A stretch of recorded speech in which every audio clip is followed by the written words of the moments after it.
Welcome to the Old Time Radio Superman Show from Boise, Idaho. This is your host, Adam Graham. If you have a comment, send it to me, Adam at adamsweb.us, and be sure and rate the show on iTunes. Also, I do encourage you to pick up your copy of the Powerhouse Heroic Adventures Bundle. Find out how my superhero comedy character Powerhouse began and read his first 3 novels. Tales of the Dim Night, Fly Another Day, and Powerhouse Hard Pressed, all collected in one single bundle, and it's available as an ebook and also an audiobook through audible.com and the iTunes store.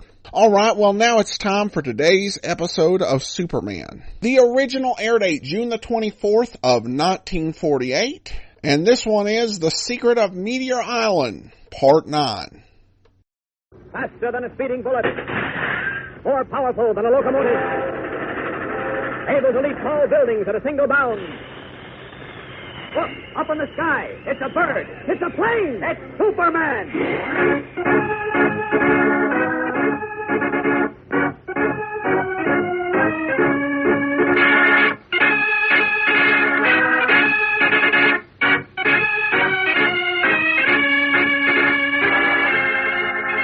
Yes, it's Superman, strange visitor from the planet Krypton, who came to Earth with amazing physical powers far beyond those of mortal men, and who, disguised as Clark Kent, mild-mannered reporter for a great metropolitan newspaper, wages a never-ending battle for truth and justice.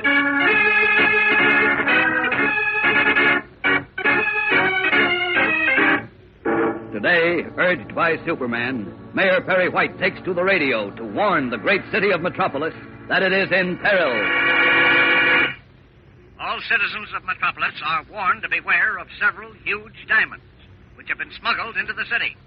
These diamonds, each the size of a hen's egg, are highly radioactive. Contact with them may result in death. Anyone having knowledge of these diamonds should immediately contact the police department or the mayor's office.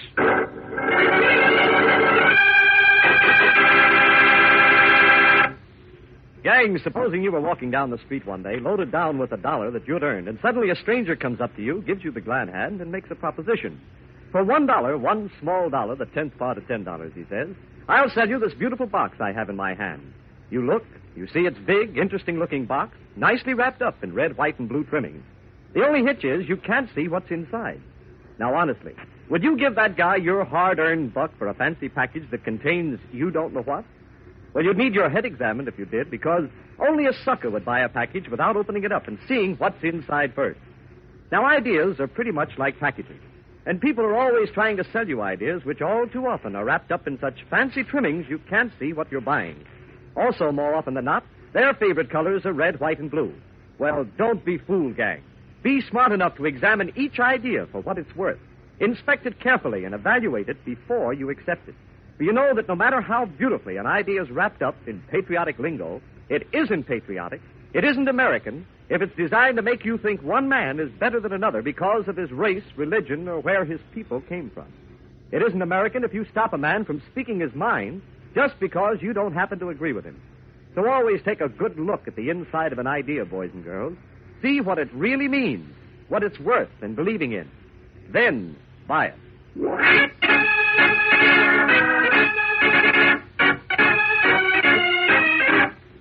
And now, the adventures of Superman. Soon after an ex-convict known as the Count smuggled several huge and unusual diamonds into Metropolis, 5 persons suffered a strange fate. A detective captain, a dealer in stolen property, then a banker, his wife, and their butler all collapsed, and a peculiar orange circle appeared on their foreheads, following contact with the diamond. Superman secured one of the gems and took it to Dr. Millison, the famous scientist, who discovered that the large and unusual stone was dangerously radioactive. As Superman and the police began a frantic search for the Count and his deadly diamonds, Jimmy Olsen, cub reporter for the Daily Planet, and his friend Beanie Martin, chief copyboy, were approaching the Metropolis Hospital, where one of the diamond victims had been taken. Suddenly, on a dark street near the hospital, Jimmy saw the Count, staggering drunkenly just ahead of them. As we continue now, the 2 youngsters have hurried forward and seized the arms of the staggering criminal. I've got him, Beanie. You get a policeman. I don't see any, Jim. We'll find one. Help me, please. Sure. We'll help lock you up. That's what, Mr. Smuggler. Hurry up, Beanie. Get me to a hospital. I'm I'm dying. Gee whiz. Beanie, for Pete's sake, what are you standing there for? Get a car. But gosh, didn't you hear what he said, Jim? He said he was dying. Dying. Help me, please. Say, he does seem sick. Sure he is. Look, Jim. That big orange circle on his forehead. Gee, what is that, I wonder? Please, take me to a hospital. He's falling, Jim. I've got him. He passed out. I'll give you a hand. We'll carry him to the hospital. Okay. Hey, wait. Where's that package he had? It must have the smuggled diamonds in it. I don't know. Oh, it's back there on the sidewalk. He must have dropped We'll get it. Hurry up. Okay. Never you mind there, laddie. I'll take that package. Let go of that. I'll take him, Austin. Come back here.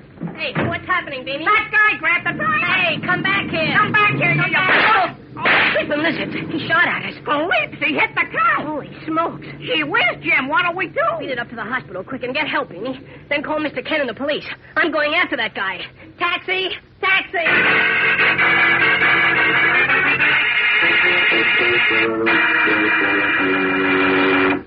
As mayor of Metropolis, Chief, it's your duty to warn everyone in the city about those diamonds. Now, I suggest you make a radio broadcast. But radioactive diamonds? Why, I can't believe it, Kent. You can believe Dr. John Millison, one of our top atomic scientists, can't you? Yes, of course, but... Well, he said the stone was highly radioactive. But that was only one diamond, Kent.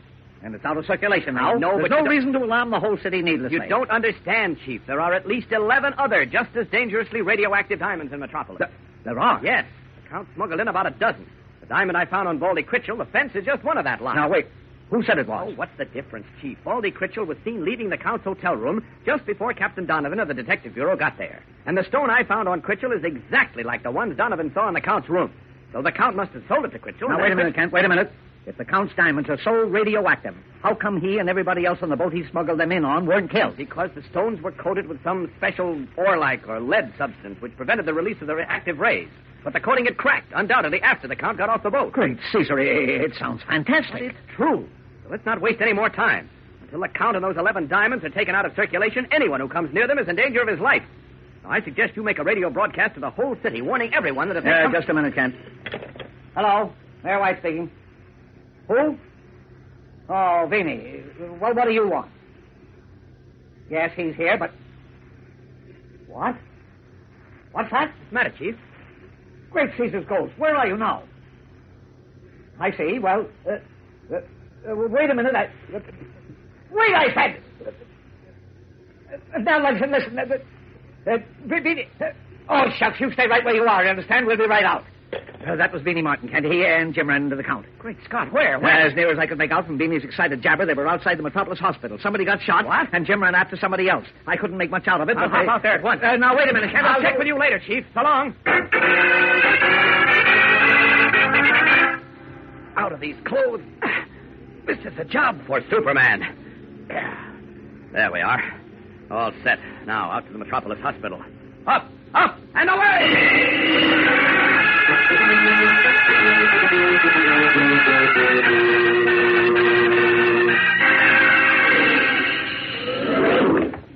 Hello, Beanie. Holy cow, Superman. Yes, look, Beanie. Where'd you come from? Never mind. What happened here? Well, Jim Olsen and I saw the Count, that smuggler, you know. Yes, I know. Go on. Well, he was trying to get to the hospital. There was something wrong with him. He could hardly walk, and there was a big orange circle on his forehead. So, his radioactive diamonds got him, too. Huh? Never mind. Go on, Beanie. What happened? Well, Jim and I were going to carry him into the hospital, but before I could pick up a package he'd dropped, Jim said the smuggled diamonds must be in it. Yes? A car pulled up, and a guy jumped out and grabbed the package. Oh? Then he jumped back into the car. Another guy was driving, and as they pulled away, the first one leaned out and shot the Count. What? Yeah. I was so scared I didn't know what to do. But Jim said for me to rush up to the hospital and get help while he went after those guys. What? You mean Jim went after them alone? Uh-huh. In a taxi cab. Gosh, I hope he doesn't get into any trouble. Which way did they go? That way. Past the hospital. Now, think carefully, Beanie. The man who shot the Count and grabbed the diamonds. What did he look like? Well, he wasn't very big, and he had a thin, bony face. Yes? Oh, yeah, and reddish hair. Good boy. Now, what about his car? Did you notice the color or what make it was? No, everything happened so... Wait a minute. It was a small car, I think, and dark colored. All right, I'm going after them. You stay here till the police come, Beanie. Up, and away!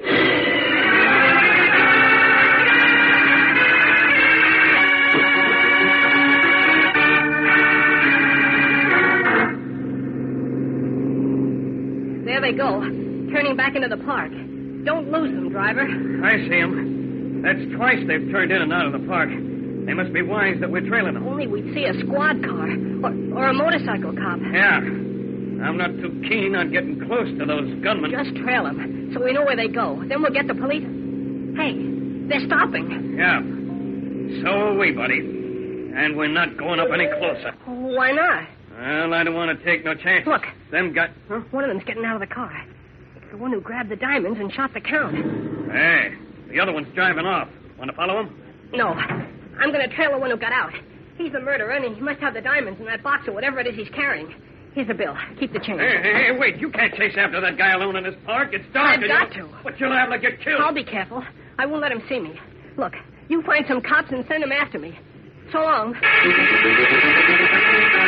Leaving the taxicab, Jimmy Olsen steps onto the park grass and runs through the darkness in the direction the red-headed man had taken. The cub reporter is running headlong into danger, as we'll find out in just a moment.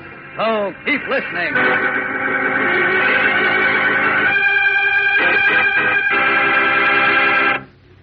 Fellows and girls, you've undoubtedly been asked many times by various people, what do you hope to be when you grow up? Well, have you given that much thought? Would you like to be a doctor, maybe, or a lawyer? Or perhaps some of you would like to be teachers, or actors, nurses, or engineers. And I'd be willing to bet that a number of you hope to be big league baseball players, or firemen, or policemen. Well, whatever your ambition, whatever goal you strive to reach in your adult life, you must keep in mind that to fill any one of these jobs requires a great deal of know-how. And know-how requires much studying and preparation for success in any chosen career. That, of course, is what our schools are for, to provide the know-how necessary for success in life. Now, there are some boys and girls who think they can fulfill their ambitions despite the fact they play hooky from school, neglect their homework, disregard their parents and teachers, and run around with gangs that get into all kinds of trouble. They're the kind who are called juvenile delinquents, which is an adult phrase for youngsters who think it's smart to do things they know are wrong. Well, do you think General Eisenhower or Joe DiMaggio or any current American hero or heroine was so foolish when he or she was your age? You can bet anything they were not. Now then, I'm not here to lecture. I just mention these things as a friendly tip, so to speak, in an effort to remind you that if you really want to grow up to be a success and happy, keep your eye on your goal and don't let anything steer you away from it.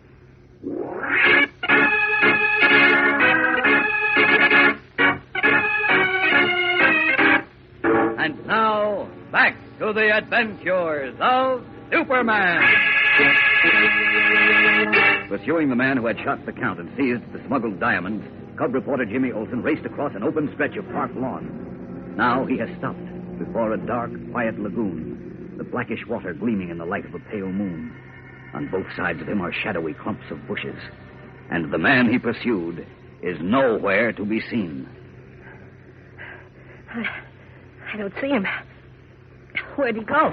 I'm right here, laddie. You shouldn't have come after me, young fellow. Now you let go. Right now. Struggling frantically in the strong grasp of the red-headed man who had shot the Count and made off with the smuggled diamonds, Jimmy Olsen realizes he is being swiftly overpowered. Who is Jimmy's assailant? Why did he shoot the dying Count and seize the radioactive diamonds? And what will happen to the cub reporter as Superman searches for him vainly? Tomorrow tells all, gang. So don't miss tomorrow's exciting episode, whatever you do. Be sure to tune in, same time, same station, for Chapter 10 of The Secret of Meteor Island on The Adventures of Superman.